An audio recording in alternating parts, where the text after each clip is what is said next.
this is going to be all over the place, so let's just see if I could cover everything I wanted to.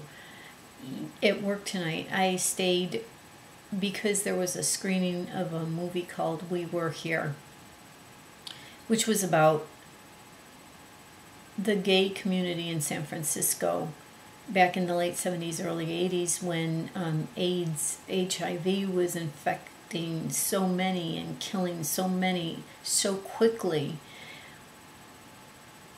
and nobody was even aware of what it was at that time. And we've come a really long way, but we've got a long way to go, and we've got to keep putting information out there to the younger generation about what a deadly disease this is. And yes, there's hope, but we just have to keep making and putting the information out there for the younger generations. I watched a movie called The Kids Are All Right, and I didn't like the movie, but one of the things I observed was it was about two lesbian parents raising these two children who were now teenagers, and the teenagers want to know who their sperm donor was. They want to know who their biological father was, and they were able to hook up with him, and then he has an affair with one of the moms, and in my head, for a moment, I almost wanted them to wind up together. And I'm not quite sure if it was because of these beliefs I have that are kind of locked up in my subconscious that tells me what a traditional family should be like, or if it was just because I didn't like being that Benning character, the other mom, who was very controlling and dominating. So I really had to kind of step back and say, where is this coming from? I got home tonight just in time to watch like this new favorite show of mine, which is called Breaking In.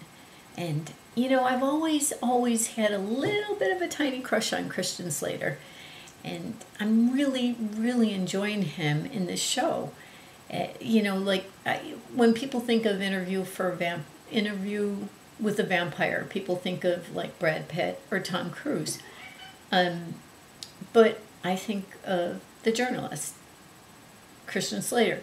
So, you know, I don't know why, but the fact that I'm even liking Christian Slater is a very good sign, because up until recently, the only people I've been attracted to are either dead, young, or gay.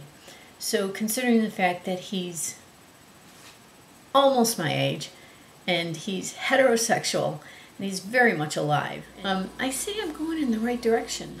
And then one of the things that just freaked me out was that after I finished videoing this, I thought to myself, oh, before I go put on my pajamas and wash off my face, I'm going to take a new picture for Facebook. And when I turned on Photo Booth and I went to take a picture, it was opposite of what I'm looking at, because I still have iCamera up, or whatever you call iMovie up. So I'm looking at the picture of me from iMovie, and then I'm looking at the camera shot of me from iPhoto, and they're total opposite. Like my hair goes this way, like my hair goes, well, I get confused at looking at this, but my hair goes, wait, how did it go? There. My hair goes that way when I'm looking at it this way, but well, let me show you. Why does that happen? It's the same little camcorder that takes the picture. I'm wanting to take bets as to what's going to happen first. What do you think? The return of MJ or the end of the world? What's going to happen first?